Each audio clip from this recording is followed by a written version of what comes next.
మేము ఆలయం చేస్తున్నామని చెప్పాం కదండి. అప్పుడు చిన్న చిన్న పుస్తకాలు ప్రహ్లాదుని కథలు, తర్వాత అవి కూడా ఎందుకు చదివామంటే నాకేదో నాలెడ్జ్ రావాలని కాదు, మా కోవిలకు వచ్చే వాళ్ళకి ఏదో ఒకటి చెప్పాలని. నాకు ఫస్ట్ తెలియదు కదా, ఇలా నేర్చుకుని ఇలా అవ్వాలి, ఈ సన్యాసం తీసుకుంటే ఏవో రావాలని నాకు తెలియదు. అది పక్కన పెట్టేస్తే రోజు వచ్చే భక్తులు ఏదో ఒకటి అడుగుతుండేవారు. ఆ అడిగి వాడికి ఏదో ఒకటి మాట్లాడడం, ఏదో ఒకటి చెప్పాలి కనుక ఏదో కథ చెప్దాం పిల్లలకి. రోజు పిల్లలు చాలామంది వచ్చేవారు, ఆ పిల్లలకి ఏదో ఒక కథ చెప్పాలని పెట్టుకున్నాం. అప్పుడు ఈ వీళ్ళ గోరఖ్పూర్ వారి పుస్తకాలు ఉండేవి. ఆ గోరఖ్పూర్ పుస్తకాలన్నీ చిన్న చిన్నవి కొనుక్కునేవాడిని. చాలా పాకెట్ సైజులో ఉండేవి చిన్న చిన్న బుక్స్. అవి ఒకటి చదువుకుని చెప్పేవాడిని. నెక్స్ట్ మాది జీఆర్ స్వామిది భక్తి నివేదన అని ఆధ్యాత్మిక మాసపత్రిక వస్తుండేది. ఆ మాసపత్రిక మా ఇంటికి కూడా వస్తుండేది. అంటే వస్తే దాన్ని తీసుకుని చదివి అందులో ఉన్న కథలు చెప్తూ ఉండేవాడు.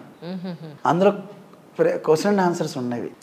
స్వామివారు ఎవరన్నా ప్రశ్నలు అడిగితే వాడికి సమాధానాలు ఇస్తుండేవారు.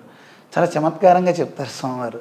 ఒకసారి ఎవరో ఒక ప్రశ్న వేశారు, ఏమండి నేను ఇంట్లోంచి బయటకు వెళ్తున్నప్పుడు నక్క ఎదురొచ్చింది, కుడి పక్క నుంచి వెళ్తే మంచిదా ఎడం పక్క నుంచి వెళ్తే మంచిదా అని అడిగాడు ఒక ఆయన.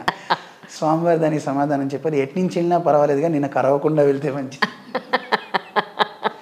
అవి చూస్తుంటే ఓ ఇలా కూడా సమాధానాలు చెప్పచ్చా అని, అంటే ఒక రకమైన ఉత్తేజం కలుగుతుండేది. ఆ పుస్తకాల్లో మంచి మంచి స్టోరీస్ రాసేవారు. మహర్షుల చరిత్రలు వచ్చేవి, మహాభారతము రామాయణం ఇలావేవో వచ్చేవి. అందులో ఉన్న చిన్న చిన్నవి చదువుకునే వాళ్ళకి చెప్తుండేవాడు. నాకు అలా ఉపన్యాసాలు అలవాటు చేసింది అక్కడ ఉండే మా అమ్మలు. వాళ్ళకి అలా ఉపన్యాసాలు చెప్తూ చెప్తూ మాకు అభ్యాసం అయిందనమాట. కానీ నిజానికి మీరు ఈ పెళ్ళి ఎదురు రావడం లేదంటే నీళ్ల బిందె ఎదురు రావడం ఇలాంటివన్నీ మీకు కౌంట్ ఉంటుందా? ఉంటుంది, ఎందుకు పట్టించుకోం. కానీ దాన్ని ఎలా ఫీల్ అవ్వాలని స్వామి చెప్పారు. అంటే దాన్ని చెడుగా తీసుకోవద్దు. మనకి ప్రకృతి తల్లి లక్ష్మీ స్వరూపం కదా. మనకి భగవంతుడు ఎవరినైతే రక్షించాలనుకుంటాడో వాళ్ళందరికీ ఒక్కొక్క సూచన చేస్తుంటాడు. తాను నేరుగా వచ్చి మాట్లాడు. మనందరం ఆయన సంతానమే.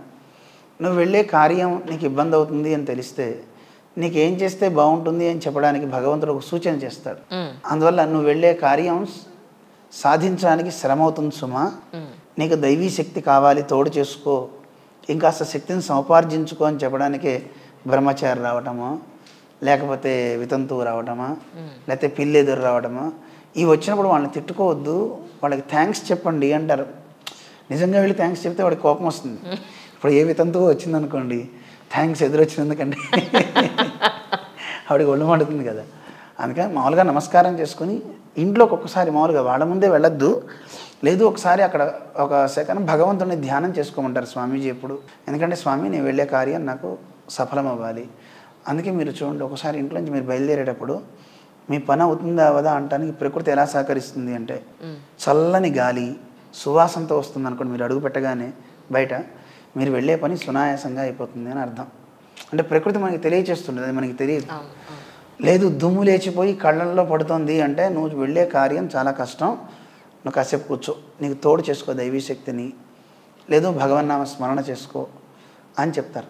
అలా మానసిక శక్తిని ఎంత మనం జనరేట్ చేసుకుంటే అంత పని సులభం అవుతుంది అనమాట. కానీ కష్టసాధ్యం అని చెప్పడానికి అన్నమాట. అంటే వాడిని తిట్టుకోకూడదు, వాళ్ళని తిట్టకూడదు. కానీ జరగబోయేది కొన్ని కొన్ని కళల రూపంలో మనకి కొన్ని సిమ్టమ్స్ తెలుస్తూ ఉంటాయి. ఫర్ ఎగ్జాంపుల్ మా బామ్మగారు చెప్తూ ఉండారు, మా కళలో ఇది వస్తే మీకు డబ్బు వస్తుందని, ఇది ఈ కళ వస్తే పెళ్ళి అవుతుందని ఇలా చెప్తూ ఉండారు. నిజానికి కూడా అలాగే అయ్యేది. సో మీకు ఎప్పుడైనా అనిపించిందండి నిజమే ఇది కరెక్టే అని? కరెక్ట్గానండి. కొన్ని చెప్పామనుకోండి కళలు, ఆ రాత్రి ఊహిస్తూ అదే పడుకుంటారు అందరూ. ఆ ప్రమాదం కూడా ఉంటుంది. కళల్లో కొన్ని సూచనలు అయితే అవుతూ ఉంటాయి, అది పగటి కళలు కాకూడదు, రాత్రి కళే అవ్వాలి. అయితే ఇంకోటి కూడా, కళలో కోతి కనపడకూడదు. ఇంకా కొన్ని చెప్పారు. ఇప్పుడు మనం చెప్పామనుకోండి, ప్రేక్షకులంతా ఏం చేస్తారంటే ఆ రోజు రాత్రి అలా పడుకుని అదే ఆలోచిస్తూ పడుకుని, ఈ కళ నాకు వచ్చింది కనుక ఇప్పుడు దీనికి పంతులు గారిని వెళ్ళి అడుగుతారు. అడిగితే అప్పుడు అక్కడి నుంచే ఏ యజ్ఞమో అంటారు, వాడు అప్పు చేసి మళ్ళీ డబ్బులు కట్టాలి. అందుకని ఆ ప్రశ్న మనం దాటించడం మంచిది. కానీ ఒక చిన్న మాట అయితే ఏంటంటే, కళలో కొన్ని సూచనలు అయితే అవుతుంటాయి. అయితే ఎలాంటి దుస్వప్నాలు వచ్చినా దుస్వప్నాలు మన మీద పనిచేయకుండా ఉండడానికి ఒక చిన్న మాట శాస్త్రం చెప్పింది. దుస్వప్నాలు వస్తే భయపడకండి, వెంటనే లేచి కాళ్ళు చేతులు కడుక్కొని దుస్వప్నే స్మర గోవిందం, ఒకసారి గోవిందా అని గట్టిగా అరచి పడుకోవాలట. అప్పుడు అది గోవింద అయిపోతుంది ఆ దుస్వప్నం. అంటే మనకి రాబోయేటటువంటి చెడుని మనం సాధించి అంటే విజయాన్ని సాధించడానికి వైపు తీసుకెళ్ళిపోతుంది. అందుకని భగవత్ స్మరణ చేసుకుని పడుకోమంటారు, గోవింద స్మరణ చేయమని. ఒక్కోదానికి ఒక్కొక్కటి చెప్పారు. భోజనం చేసేటప్పుడు ఎవరిని స్మరించాలి, నిద్రపోయేటప్పుడు ఎవరిని స్మరించాలి, ప్రయాణ కాలంలో ఎవరిని, దుస్వప్నాలు వచ్చినప్పుడు ఎవరిని అని చెప్తున్నప్పుడు ప్రకరణంలో గోవింద స్మరణ చేయమని చెప్తారనమాట. కానీ మీరు అన్నట్టు కళలో కొన్ని కొన్ని జరిగేవి అవేం చెప్తే బాగుండదు, కానీ అవి మనం ఇది ఇది అని చెప్పడానికి వీలు కాకుండా కళలు వస్తుంటాయి. కరెక్ట్. దాన్ని మనం అంచనా వేయలేం. ఎందుకంటే మేము వైజాగ్లో చాతుర్మాస్య దీక్ష చేసాం హుదూద్ వచ్చిన సమయంలో. ఆ 4 నెలలు చాలా పెద్ద యజ్ఞం చేసి కార్యక్రమాలన్నీ చేసినప్పుడు ఆ కోటి కుంకుమార్చన పెట్టాం ఒక గ్రౌండ్లో. పెట్టినప్పుడు చాలామంది వర్షాలు పడుతున్నాయి ఇప్పుడు వద్దు ఇది అన్నారు. మేము అన్నాం ఒకసారి అనౌన్స్ చేసాం కదా, మానడానికి లేదు, అవసరమైతే జనాలు రాకపోయినా చేస్తా అంటే, ఎవరు రాకుండా మీరు ఎలా చేస్తారు, కోటి కుంకుమార్చన ఎలా అవుతుంది అన్నారు. నేను కుంకుమ తీసుకుంటాను, పైనుంచి వర్షం పడుతున్నప్పుడు ఒక్కొక్క చిందు వచ్చి దాంట్లో పడితే అదంతా ఎగురుతూ ఉంటుంది కదా, అలా అయినా కోటి కుంకుమార్చన అయిపోతుంది కదా, మానను అని చెప్తే సరేనే అందరూ మీటింగ్ అయింది. అయినప్పుడు మేము సంధ్యావందనం చేసుకోవడానికి సాయంత్రం వెళ్ళిపోయినప్పుడు మాకు కళ వచ్చింది. అంటే జపం చేసుకున్నప్పుడు ఒక రూపం కనపడింది.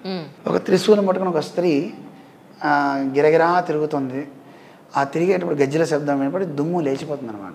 ఇలా కళ వచ్చింది, ఇలా ఎందుకు కనపడుతుంది ఇది అని అన్నప్పుడు మన పిల్లవాడు అక్కడ వేదం చదివే పిల్లవాడు వారజుల శ్రీకాంత్ అన్న ఆ అబ్బాయి అన్నాడు, స్వామీజీ మనం కార్యక్రమం చేయబోతున్నాం కదా, ఇప్పుడే డిస్కస్ అయింది కదా, మన కార్యక్రమం దుమ్ము లేచిపోతుంది బాగా జరుగుతుంది అన్నాడు. మేము అన్నవరే మనం అలాగే అంచనా వేయలేము, సరే ఏదో ఒకటి ప్రకృతి అని భావిద్దాం, లక్ష్మీదేవిలాగా స్త్రీ రూపంలో ఉంది కనుక అది ప్రకృతిగా మంచిదే జరుగుతుందని అప్పుడు పెట్టాం. కుంకుమార్చన చేసేసాం.